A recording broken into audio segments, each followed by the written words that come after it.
I am X. This is Izzy, and we talk sports. All right, man, let's jump right into it. Uh, NFL had a crazy free agency last week.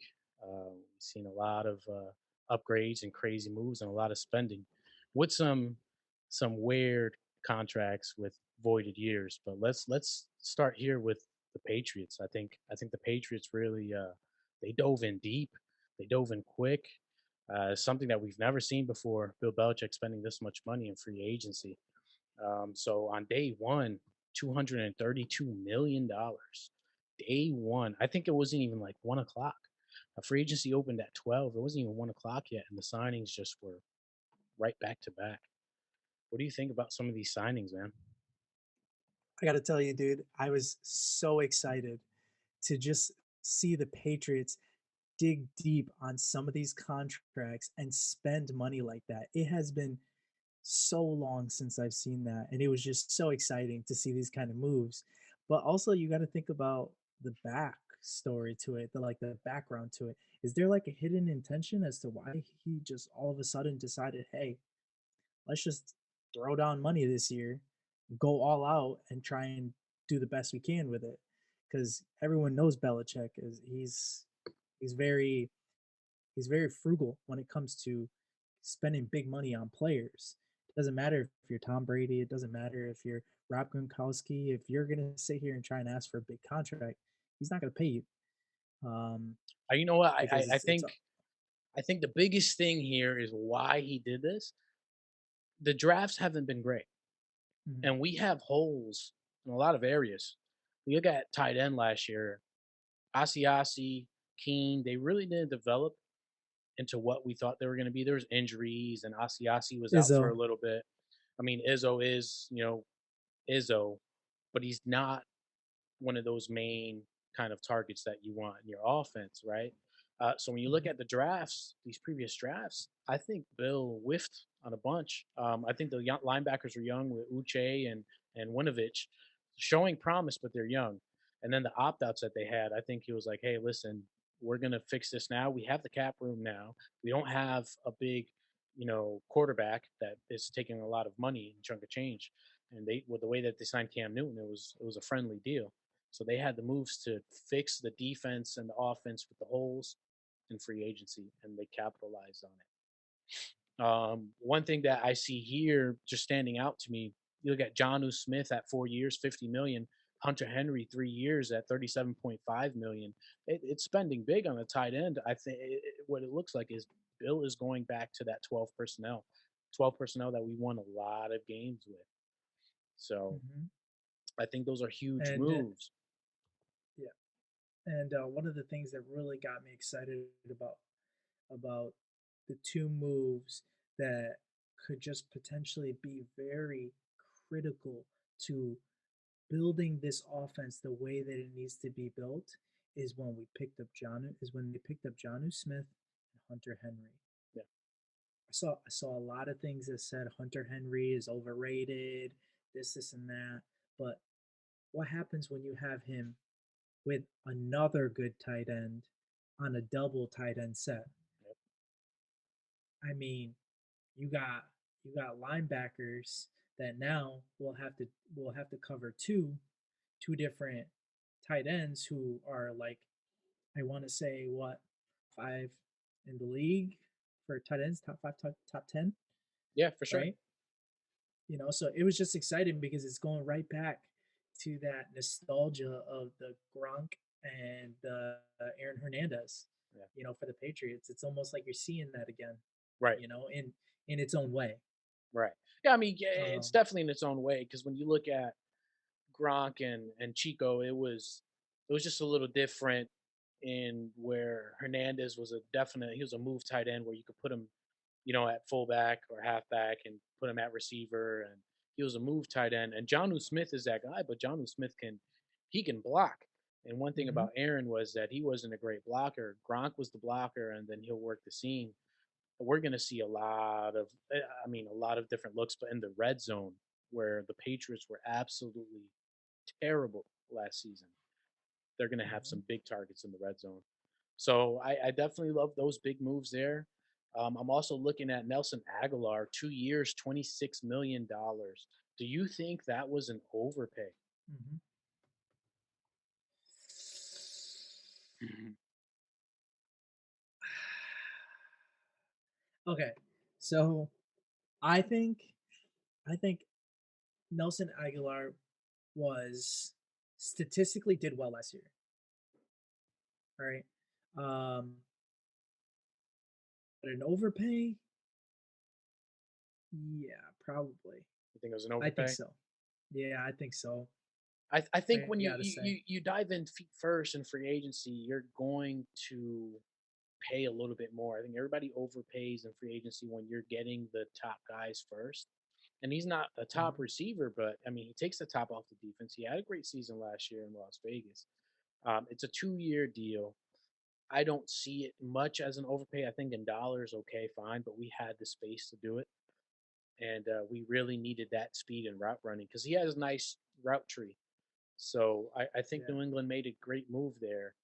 Um, For but the amount of money, but I personally think it's gonna be good. It's good to have him because the Patriots needed somebody over the top.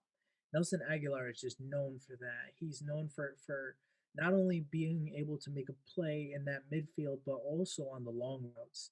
And statistically, last year he did very well. Um, but as far as the 2 year, 26 mil, I think honestly it could have been just a little bit less than that. But I'm not disregarding that choice that they made to pick up Nelson Aguilar. I agree with it because that's what they need on their offense. Now, Cam Newton's coming. Cam Newton came back, so Cam Newton now this year there shouldn't be a reason as to why Cam Newton can't throw the way that he wants to throw. absolutely. Can't say that the receivers aren't fast enough. You can't say that the receivers route trees are terrible. You can't say any of that now. You got big bodies. You got Kendrick Bourne now. You got Nelson Aguilar. Um, you got Julian Edelman. You got all these great route runners now. There shouldn't be a problem. You know what I mean? Unless he does the same exact thing that he did last year, which was hesitate so much in the pocket. Um, and I hope that he's able to refine that this year and come back better. 'Cause I'll tell you what, nothing's gonna stop Belichick from replacing Cam just because he brought him in. Nothing's Right. gonna stop him from that. If he sees somebody's better, and if Stidham steps up to the plate and he says, "No, that's my spot," then it is what it is. You know what I mean? No, yeah, I But agree. I don't think there's any excuse for Cam Newton now, and not that he had any excuses last year. I just think there's no excuse for anyone to say, "All right, they don't have an offense, and this is why Cam Newton is looking like this." So there's no excuse for that now. I think on offense we have our plan. Two tight ends set. You got 12 personnel. You didn't need a Kenny Galladay. You didn't need a Juju Smith-Schuster when you're going to run your offense through the tight ends and the running mhm, game, because the running game is going to be stout. I mean, we you lose out on Joe Tooney. He goes over to mhm, Kansas City. Kansas City desperately needed some help on the O line, but you bring back David Andrews. You have depth in Karras, right? You bring back Trent Brown in the trade. This offensive line is rebuilt, and it is probably one of the top five O lines in the NFL.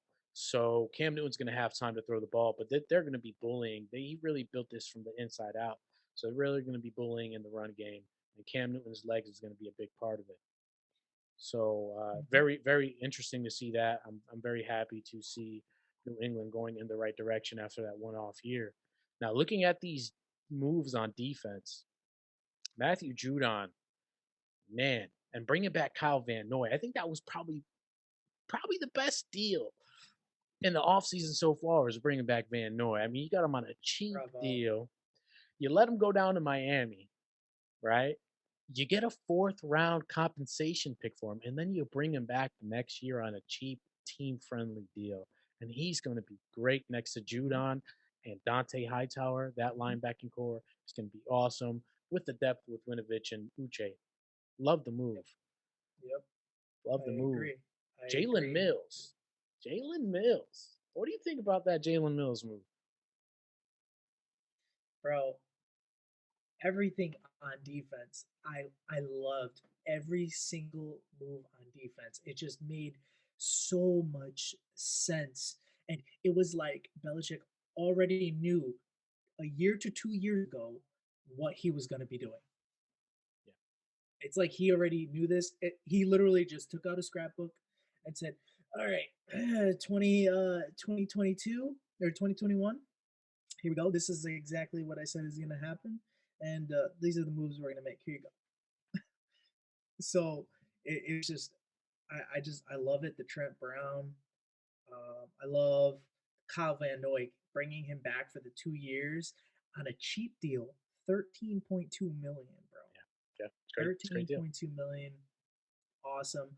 Um, Jalen Mills, he's he's nasty, man.